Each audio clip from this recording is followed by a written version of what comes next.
vyzerá, že Peťa je v pohode. Peter Sagan vyzerá naozaj veľmi dobre, veľmi sviežo a kontroluje situáciu. Je tam ale veľký možný súper v podobe Alaphilippa. Zdá sa, že to bude jeho najväčší súper dnes v boji o víťazstvo.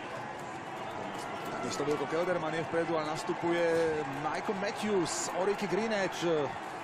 Takisto Peter Sagan teraz nastupuje a vyzerá to na víťazstvo. Petrovi Saganovi to ide, je to dominantný záver.